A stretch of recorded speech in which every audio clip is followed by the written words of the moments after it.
kebab à manger. Je vais me régaler. Par contre, c'est quoi l'histoire du kebab? Et pourquoi on appelle ça un grec? Bah écoutez, je mange ça, puis on va répondre à cette question. Et du coup, d'où il vient ce kebab? Alors, le kebab moderne, comme on le connaît aujourd'hui, arriva en Europe, en Allemagne pour être précis, dans les années 1970. Il aurait été créé par un Turc, la communauté turque étant assez importante dans ce pays, et officiellement il s'agit de Kadir Nourman, qui l'aurait fait en 1972. Mais la paternité est contestée et plusieurs autres personnes la revendiquent. Par exemple, Neyvat Salim, qui aurait commencé à vendre des pains fourrés à cette viande de kebab, du coup, en 1909 à Röttingen. Bon, quoi qu'il en soit, ça vient de la communauté turque en Allemagne, qui, du coup, a mis en place ce sandwich à la viande de kebab, qui va rencontrer son succès en Allemagne et en Europe et se répandre. Le nom de kebab vient de kepa, qui était une manière de cuire la viande très particulière, inventée par les Turcs, et dont l'histoire est assez ancienne. Alors cela pourrait dater du Moyen-Âge, où les Ottomans embrochaient la viande sur leur épée pour la faire cuire. Mais à l'époque, ça se faisait de manière horizontale, et ce jusqu'au 19e siècle. Mais il y avait quand même, voilà, on faisait cuire la viande à la broche ainsi. Et la première mention occidentale du kebab provient de Bertrand de la Brocquière, qui est un homme qui était envoyé en espionnage au Moyen-Orient par le duc de Bourgogne, Philippe le Bon, et dans le but de préparer de futures croisades. Officiellement, il voyageait en pèlerinage en Terre Sainte, classique, et faisait son voyage aller en bateau. Ça aussi, c'était un grand classique.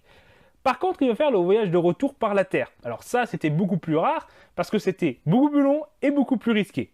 Par contre, ça permettait de faire bien des observations dans le monde oriental.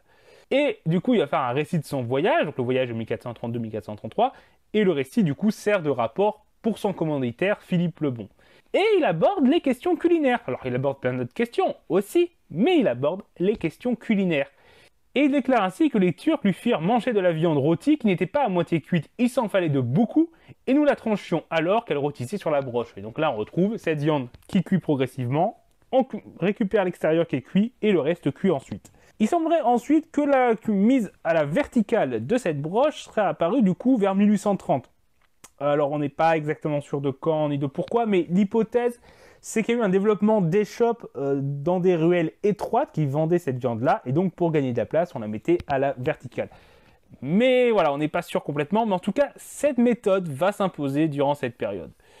Et durant le 19e siècle, ça se répand également en Turquie, ces échoppes-là, et on a notamment le maréchal prussien Helmut von Moltke, qui était alors depuis peu instructeur des troupes ottomanes, qui rapporte en avoir mangé en 1836 et avoir adoré. Et d'ailleurs, Bertrand de la Brocquière a l'air aussi d'avoir apprécié cette dégustation. Donc on voit déjà que depuis longtemps, le kebab rencontre son petit succès dans le monde occidental lorsqu'on le découvre. Cependant, à l'époque, ça reste quand même un plat du monde oriental. Et même en Turquie, il reste cantonné à certaines zones. Et il semblerait qu'il faille attendre 1945 pour qu'il se répande à Istanbul. Et pour ce qui est du coup des Occidentaux, il est connu comme qu'une curiosité orientale qui peut être goûtée par des voyageurs, parce qu'il y a des gens qui vont voyager dans l'Empire ottoman, mais ça reste une certaine classe sociale. La majorité de la population, déjà, n'a pas de congés payés quasiment, à part parfois des petits congés qui peuvent être accordés au sein des entreprises, mais c'est assez limité. On a donc voilà, ça reste quand même voilà, quelque chose de très oriental, mais on a donc un guide collectif du voyage en Orient paru en 1909 qui décrit le shish kebab et le doner kebab. Donc on voit ça comme voilà, connu par les touristes, mais pas plus.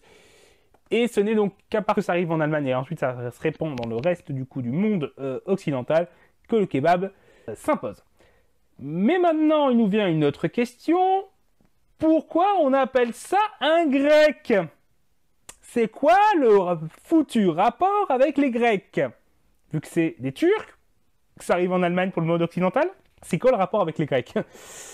Il faut voir qu'en France, ça a été aussi vendu par des kebabiers d'origine grecque et que des Grecs vendaient de la viande de kebab déjà avant. Les Grecs avaient plus de contact avec la Turquie. C'est deux pays voisins et la Grèce a été pendant un temps dans l'Empire ottoman. De plus, après du coup la Première Guerre mondiale, avec le traité de Lausanne, on a l'Empire ottoman qui est démantelé, et dans le cas de ce traité, il y a également des déplacements de population. Des chrétiens orthodoxes d'origine grecque vivant en Turquie doivent partir en Grèce. Et donc, ils amènent aussi des aspects culturels, et eux connaissaient le kebab. Certains vont également aller directement s'installer en France, et pas en Grèce, Et ils vont aussi arriver du coup avec cette viande de kebab. Alors au début qui ne se vend pas en sandwich, mais du coup voilà, cette viande-là est déjà connue comme vendue par les Grecs. Et ils vont pouvoir ensuite aussi reprendre du coup la version sandwich qui arrive en même temps. Et donc c'est pour ça qu'en France on appelle ça aussi un grec, même si l'origine c'est turc. Donc voilà, c'est terminé pour cette vidéo, j'espère que ça vous a intéressé, que vous avez appris des choses. Si c'est le cas, n'hésitez pas à l'aimer et à la partager. N'hésitez pas également à vous abonner pour ne pas rater nos prochaines vidéos. Et donc, au revoir tout le monde et bon appétit!